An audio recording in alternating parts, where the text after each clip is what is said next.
Welcome to the Batman Book Club's One Bad Month, where we're taking a closer look at the recent series of books, One Bad Day, one book at a time.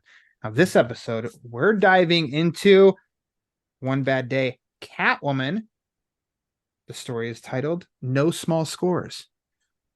I'm your host, Ryan Lauer, and joining me as always in this One Bad Month, we're having a terrible time together. It's from the Comic Binge, one Paul Hermann. Hello, Paul. Welcome back yet again. I'm back. Yeah. You had me back. Woo. Yeah.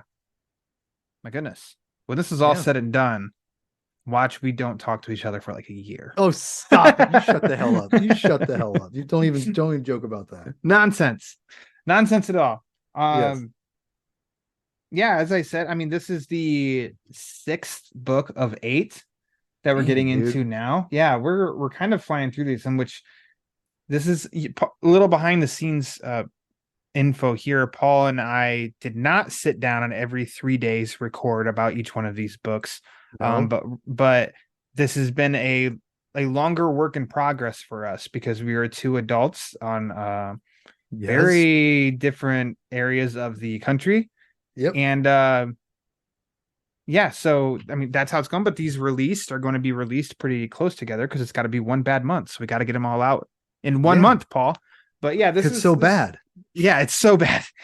This is the 6th book out of 8. So we're gonna move right along. We're kind of pros at this. So Paul, let's go ahead and get to talking about Batman One Bad Day, Catwoman. Yeah. Okay. This was released in January, much like Bane, January of 2023. I'll reiterate what I said in the last episode, that this actually I think was scheduled to be released in December of 2022, and it got delayed a month and came out the week after Bane did. Written by G. Willow Wilson with art by Jamie McKelvey, who also did the colors on this book. And I said last time I need to make sure I give more color credits for people. This is released in a physical prestige issue. That paper smells so good, Paul. Waiting on the candle, the floppy candle. Released physically, available digitally. Was also later released in a hardcover edition, which I think that collection is available on DC Universe Infinite Ultra. The hardcover is also available on my favorite app of all time, Hoopla. Now, Paul, which version did you read for this episode? I read the hardcover format version of this book. Whoa, twist. Get out of town. M. Night's here. I did not see that coming. M. Night's here. I hope you're sitting down because I got quite a crazy one too. Woo! I read the original physical prestige issue. Oh my God. There you go. M. Night, you crazy. Stop twisting these endings. Crazy son of a bitch. Paul, another crazy question. Do you remember the first time you read this? I read this last week. Oh my goodness. No way. Oh my God. Yay. Wow. Okay, a recent reader of this Catwoman, One Bad Day. Yes. Paul, you know when I first read this? January of 2023, right when it came out. And Pete and I the month of my birth. January. Wait. Hold the phone. What day?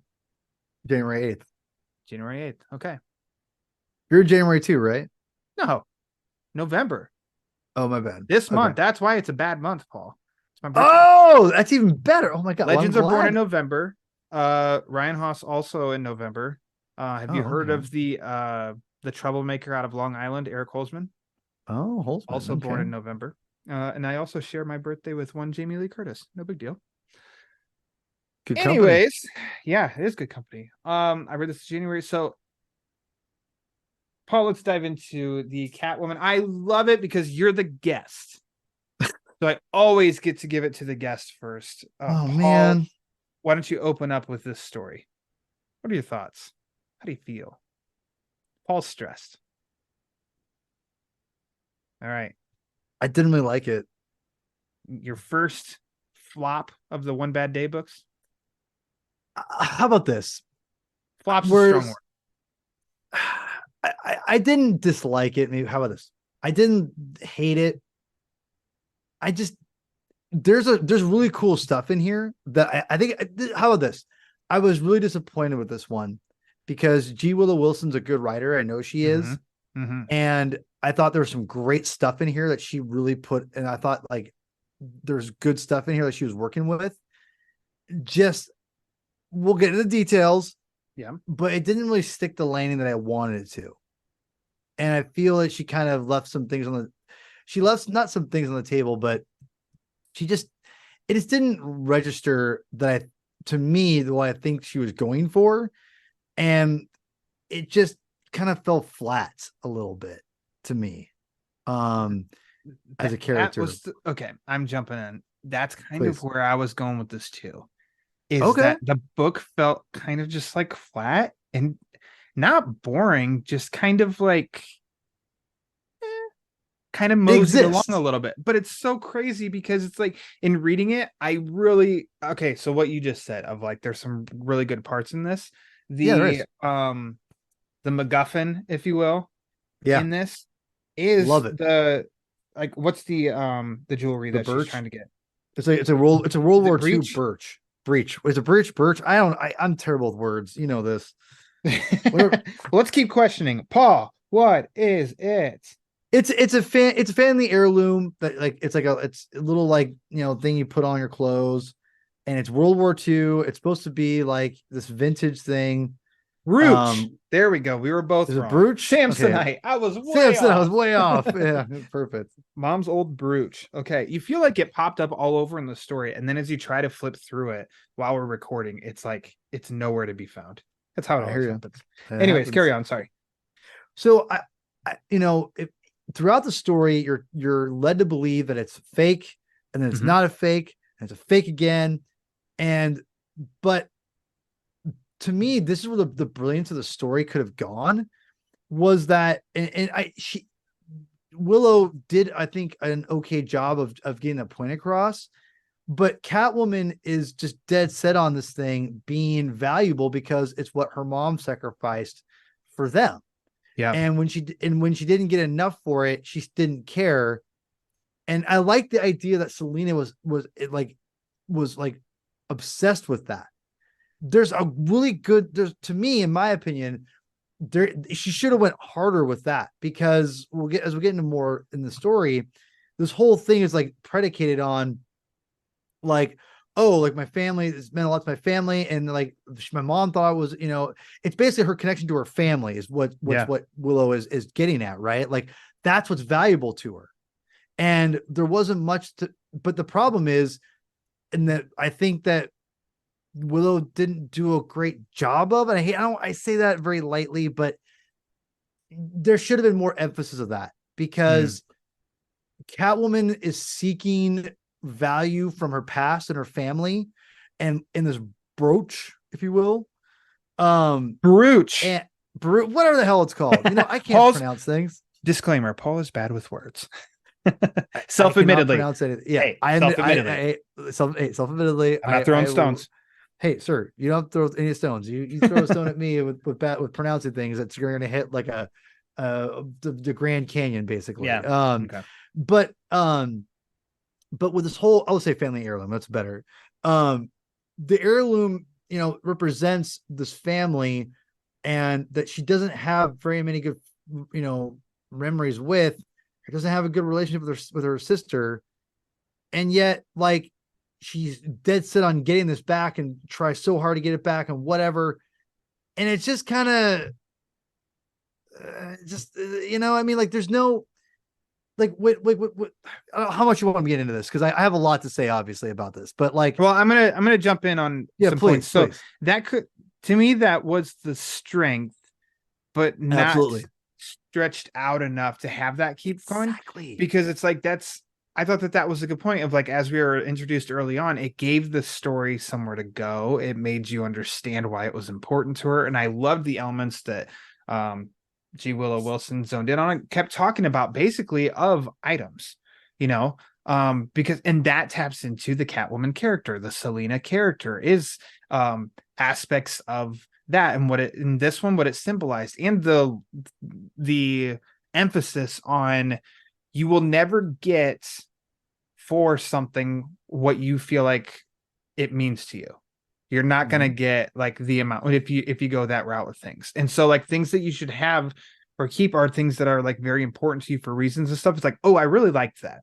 And I don't mind the fact that the flashback of her mom trying to trade it in to make rent was just like that was kind of it with that flashback, That's fine. because Yeah, it's I like agree. it's a 64-page book. We're gonna keep going. And I'm like, okay, that's setting the table for it. But then Exactly. it just and then so I say all that positively, but then I'm just kind of like, and now what?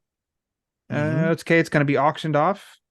Okay, so she does her Catwoman things. She steals it. Awesome. We're back to now like, oh, it's not worth anything.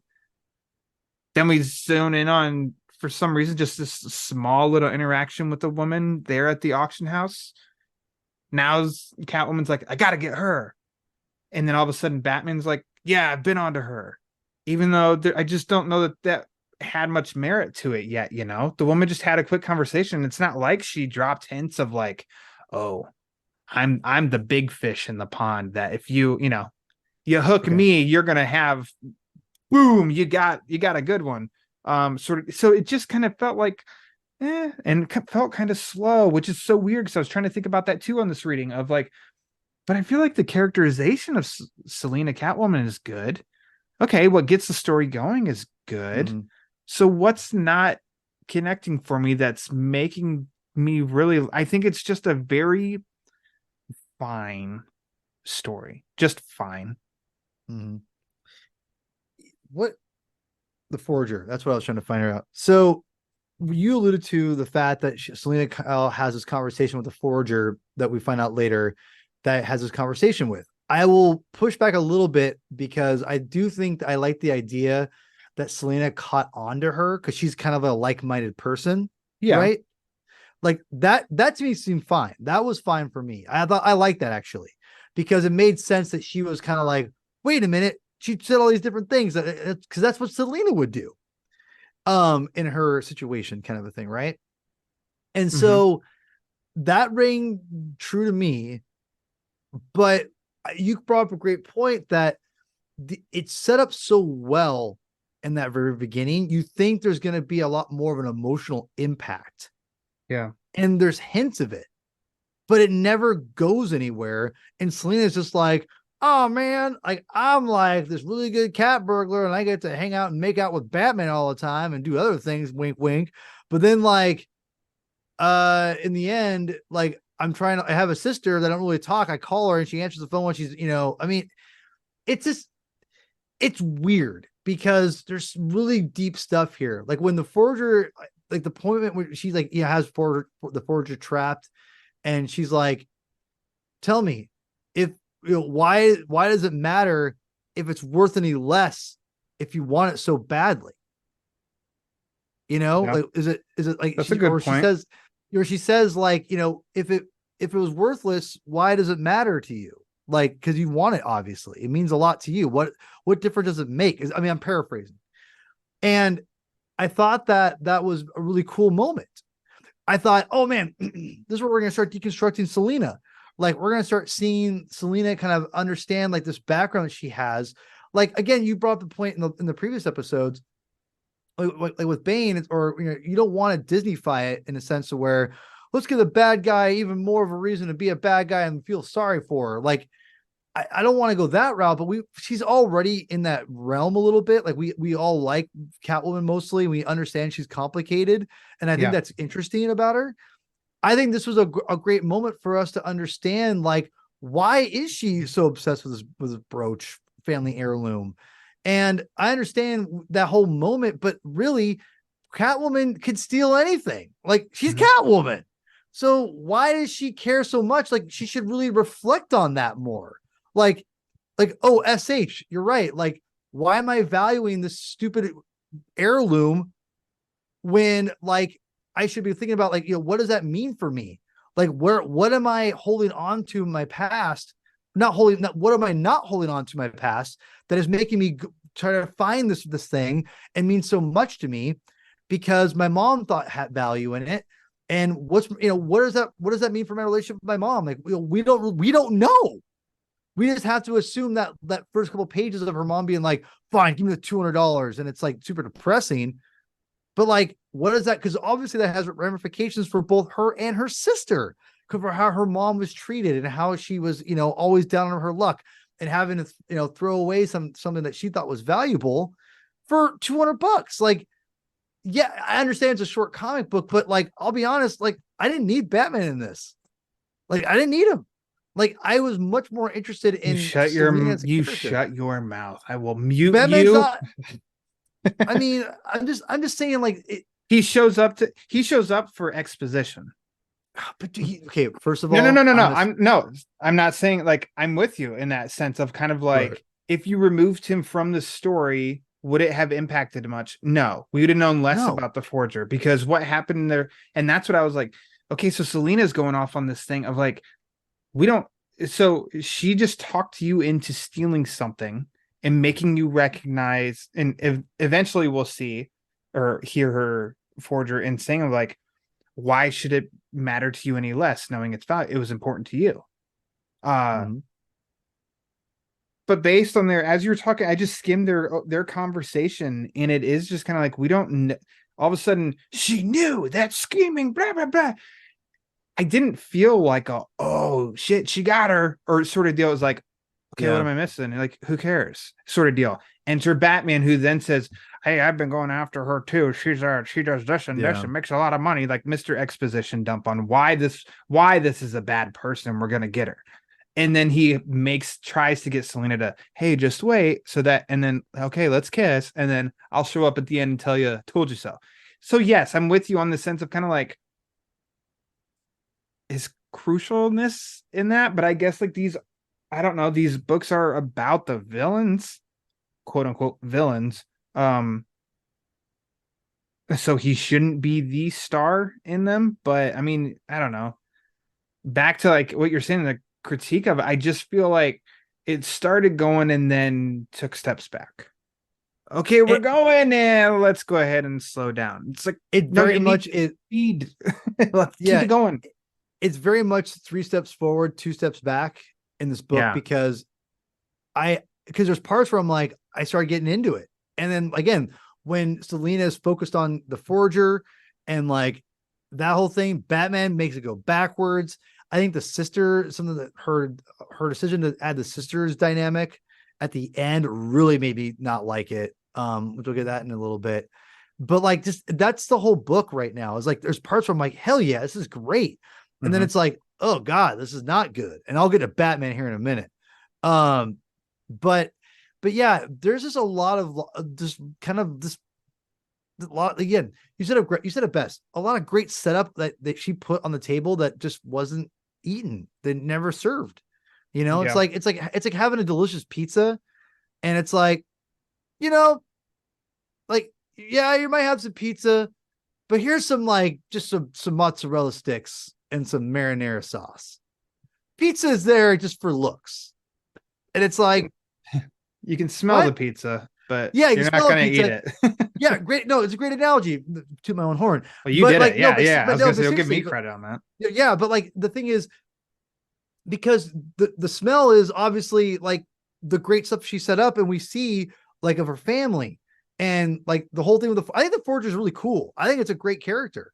I like the idea. She's kind of like an older Selena. Like it's like almost her future again, kind of like a little bit like Grudge and Bane we talked about earlier, but like it's a little bit like that in the same vein. And I almost think there's a lost opportunity to really challenge Selena's thinking through the Forger, and it's just not there. And it's so frustrating. It's like you set up this lady who's very much like Selena. It's not, and no, she's not supposed to be like that's not the point of the story per se, but it very much feels that way. You establish that she's got a lot of complicated things with her family. There's great things I think to dive into there that makes Catwoman, and we don't go there. Instead we get kissy Batman. It's like, no, I don't want this. I want Selena. I think there's some moments of Catwoman that we get that I really do like is her going to the auction house, which I need to just look it up so I can stop calling it the freaking auction house. That's what it is.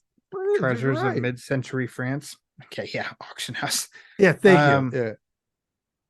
I mean, the way that she sneaks into that and goes through into the vents, how she goes through the kitchen and then ends up becoming, into the closet, escapes the guy coming after her, into the closet, changes, comes out, and how she basically gets her hands on the brooch. Those are cool, like classic, like good Catwoman moments and stuff.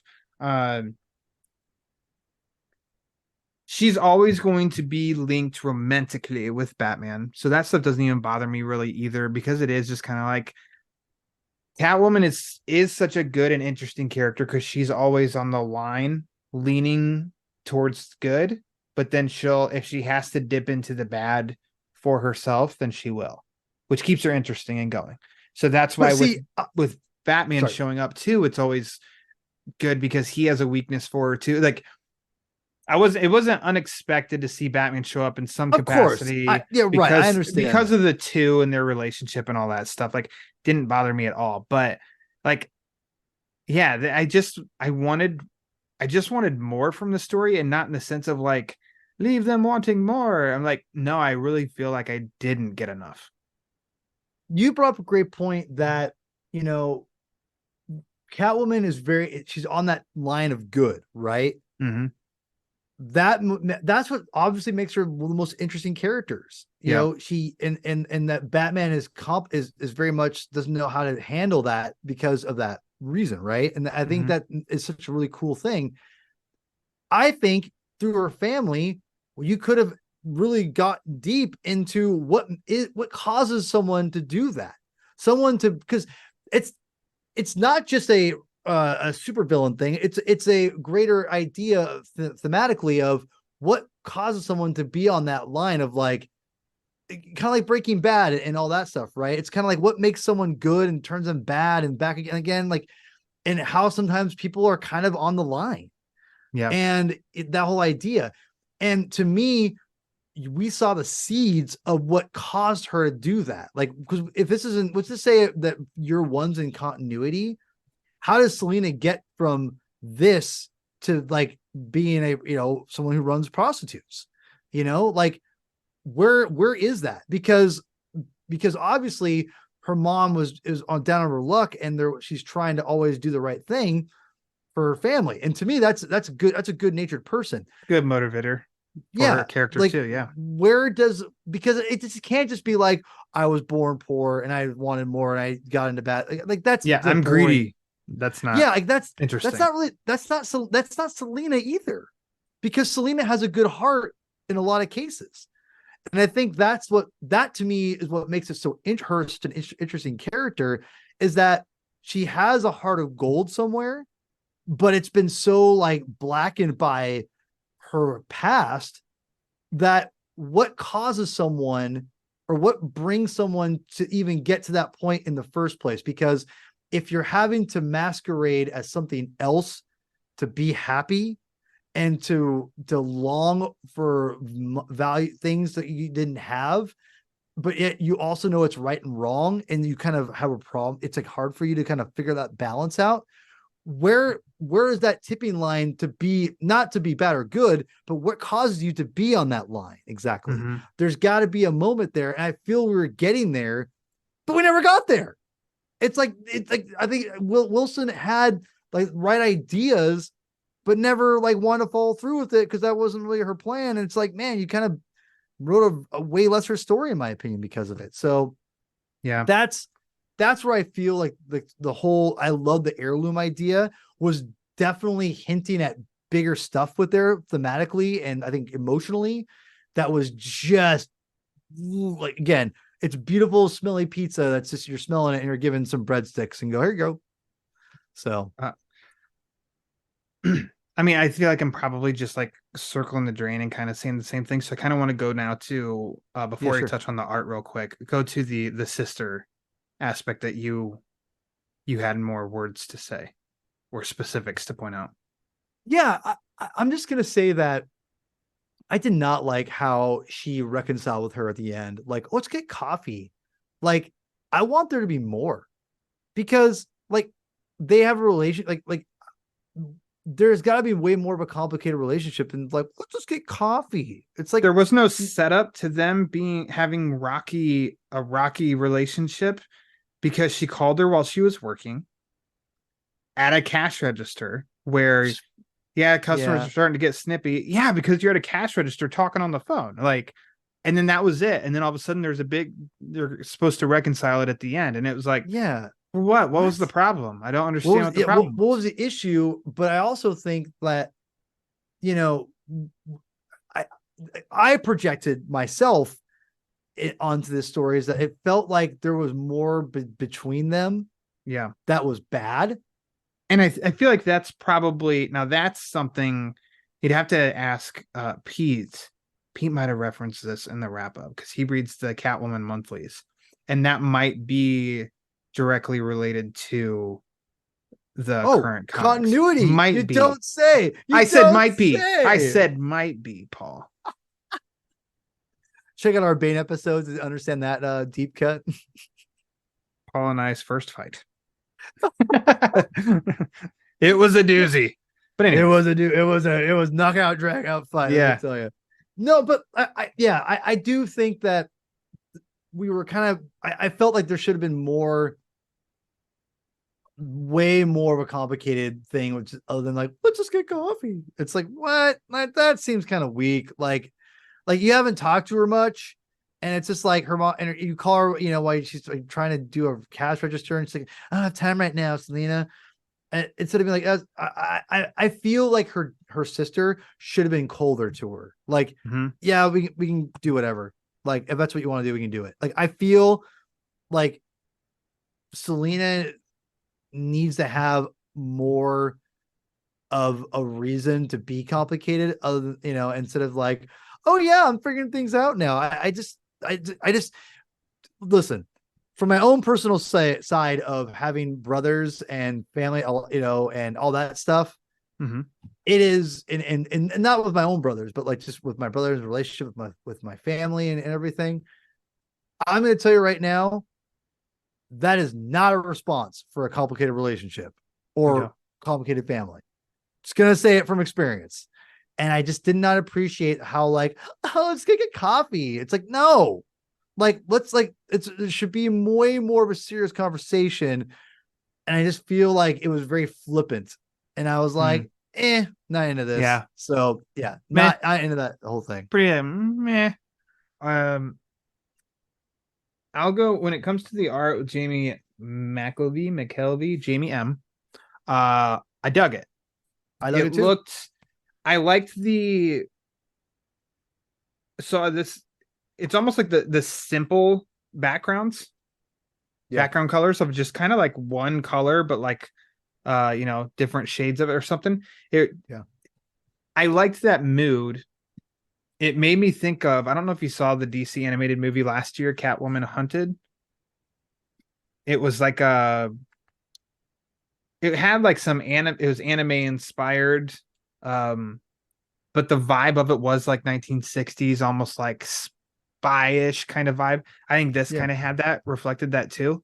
Gave me that kind of vibe, which was cool. I like the choice of, there's a lot of purple. Yeah, which I do like think that. Catwoman black, but also purple, I think is like an homage. Yeah, definitely an homage, a color that's used a lot and stuff. So I liked the look of this. I wasn't wild, and granted, here you go, Paul. Continuity. This is the Catwoman costume of the now, which I'm not wild about those, like the open weird cut kind of thing on the shoulders. I'm not into it either. It's kind of strange. Yeah. So yeah, I mean, I have good things to say about the art. It's a good thing about all of these One Bad Day books is distinct looks for each artist that's used. I don't think any of them come across as looking plain, the same, or anything like that. I think they all stand on their own. So I appreciate that, and I like it. I just I wish that there was a better story along with it.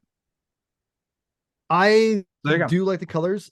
I think Jamie McKelvey, Jamie M.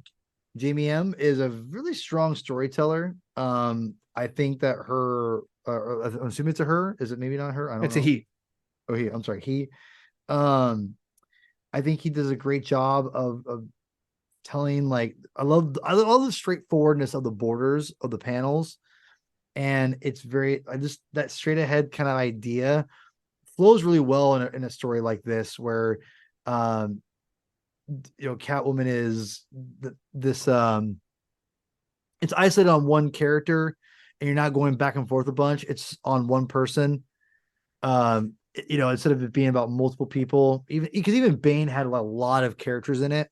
This has very little. So it's I like how it's very centered, focused on Catwoman, specifically. And again, the simplicity of the layouts I really appreciate for this kind of story. Last little complaint I'm gonna say is, tell me if I'm wrong, and I'm You're wrong. myself for now. I did not like Batman's dialogue. He felt very out of character. Where he's like, "Hey, what are you doing tonight? Want to mess around a little bit?" Wink, wink, wink. It's like, what? Like, Batman, like, I don't know. Just some of the dialogue in this, just for Batman trying to be all like, usually he's few words and she's playful. Exactly. Here he's like, "Hey, what are you doing? Well, strike on the cape tonight." You know what I'm saying? And it's like, what? I mean, that's obviously you didn't say If we that. keep going like this, we'll never leave the rooftop. I'm okay with that, actually. See, that doesn't seem like Batman to me. Is that Batman? No, it's almost like she's the flirt and he doesn't give anything back, and then she teases and runs off. As soon as he starts to think about maybe she takes off, and then it's a chase or something. So yeah, I'm with you. Out of character, it seems. Like this whole thing where he's like, "I miss you." I'm like, I don't see Batman. Like maybe Bruce Wayne like I can see Bruce Wayne at his parents' gravesite. Yeah, like that's kind of it. I don't see him because he's too stubborn to give emotion and straight up tell people his internal dialogue, maybe, but otherwise at at the tomb, at the gravesite of his parents, he'd say that, but otherwise he's usually stays quiet in situations like that, even if he's thinking it. So yeah, it really threw me out of I'm the not book. Gonna say I told you so, but I am thinking it. Oh, Batman. Oh, bats. You're so funny, Batman. Yep. It's almost like Adam West Batman. I didn't take it that far, so you're wrong. It's almost. I said it's you're almost. Wrong. It's like if you wrote dialogue instead of the 60s, it was 70s. It's like 10 years later. No. How about that for Adam West? I miss you. I hate to say I told you so, but I've got stirrings in my bat belt. But all I gotta say is I still love. This is not me harping on 66. I love me some Adam West. Word Batman. That's all I heard. Paul Hermann, you heard it here. He dumps on Batman 66. Let's hop into some favorites. Yes, you've got a question? This might be the toughest assignment yet. This might be. What was your favorite part? I think that's easy actually. The Forger when she calls her out about the heirloom. I think that's a brilliant moment. And again, my frustration with the story is where stuff like that's there. It's great. There should have been more on that. But yeah, when she calls her out and it kind of hits Selena, I like that. Funny because I'm actually thinking the same thing. As I'm like flipping through and stuff, and I'm like, I actually do think, as much as the complaints that I have with the story overall and everything, it's like I still think I do like that part. I think it's an impactful part of the flashback with the mom and paying rent. Kind of weird to say like that's a favorite part though, but I mean that's almost got like the most weight to it emotion wise for the story. How about a favorite panel? I'm trying to look for that. I think, to be honest, there's lots of strong like panels here. Like there is really cool stuff. Probably, honestly, I'm really into this Catwoman on a Sphinx, kind of hanging out with the heirloom, hanging out. Like, I like cool. That. Mm-hmm. That's a really cool like kind of layout, like background with the two panels over top of it. I think it's really cool. You got some blue in there. Yeah, like it's a really cool like setup. I just like the way it's, again, the Sphinx is like the cat, the feral cats, it's cool It's cool. It's definitely my favorite. I think my favorite panel of that for sure. Mine is actually the second page where she's sitting in her oversized purple chair. I just kind of feel like that.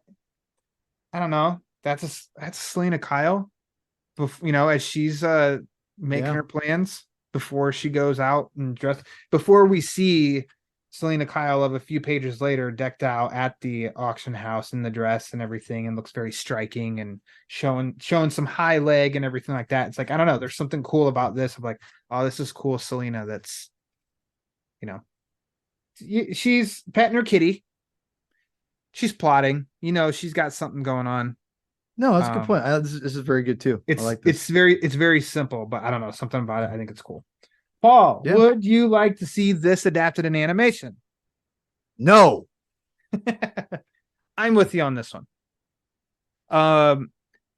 That cat, I just referenced it. The Catwoman Hunted, I thought was a cool movie. I liked it. This has some similar vibes to that, but this is much slower. Right. And the Catwoman Hunted isn't one that I'm like, oh, let me revisit. I was like, oh yeah, it was cool when I watched it. I haven't rewatched it since. I don't know. It's like I'm never feeling like I need to revisit it. And this is a much lesser version of that story. So I'm like, no, then. Like, I don't think there's much that makes me say, ooh, yeah. If you're gonna do a Catwoman, you'd have to be story, in a pretty I think you'd have to be in a really big Catwoman mode and mood to like in a binge, if you will, to like really, I think, to want to reread this, because there's definitely some interesting stuff in it. It's just not, there's not a lot of meat on the bone on this one. Yeah. So I mean, which also, you know what? There was a lot of meat on the bone of the Under the Hood story that Judd Winnick then went ahead and added to and made it better for animated. So it could serve, but that's my answer. Those are our answers, and we're sticking to it. Yeah, there you go. Paul? Yes. Thanks for coming back on the Batman Book Club. Of course. For this one bad month. About one bad book from one bad show and one bad episode, one bad host, and one bad host, and one bad guest. Thanks for all that. Why don't you go ahead and plug away anything and everything? Plug. Please go to the Comic Binge YouTube channel and subscribe. Leave some love notes, aka some comments. Like some videos. There's lots of Batman. There's a plethora of Batman stuff on there. Ryan's on there. I think one of our better episodes, actually, the one you're on, where it's a little bit of a attention getter, a little bit of a baity headline where I said just how bad is A Dark Knight Strikes Again. And I thought we had some good conversations about that story, and it was a good conversation. It's not, and for people who are wondering, it's just going to be a bash fest. It's not. I'll leave it there. So go check that out. I think it's a really good episode of between all of us. I think we really do dissect that story in and out, and really look at it the best way, because a lot of people dismiss it, and I think it's not always fair. So, that being said, I think it's a really fun episode. You're on a bunch of other episodes too, but you're on there. Turtles. Yep. And then Turtle. Yeah, you're on Turtle episode. Yeah. And then you're on the, not the movie one, but you're on the comic one. IDW. Yeah, the IDW, which was great. Go check that out. Go follow me on Twitter, or X, formerly known as Twitter, at Herman22 with 2 N's, aka P Thug. And again, Ryan, thanks so much for letting me on this one bad month experience. Absolutely. Let's do it 2 more times. Sounds good. There you go. Keep it simple for the Batman Book Club. Follow on Twitter and Instagram at the Batman BC for latest episode drops, upcoming episodes, sometimes some giveaways. I'll go ahead and tell you now, the next episode is talking One Bad Day Clayface. And I'm going to tell you right now, Paul has not read it yet. So I have not. So stick around to hear both of our thoughts on that. And as we inch closer toward wrapping up One Bad Month. So that'll do it for me. For my guest, Paul Hermann, I am Ryan Lauer. And until next time, make sure to read that One Bad Day Clayface. And also, read my Batman comics.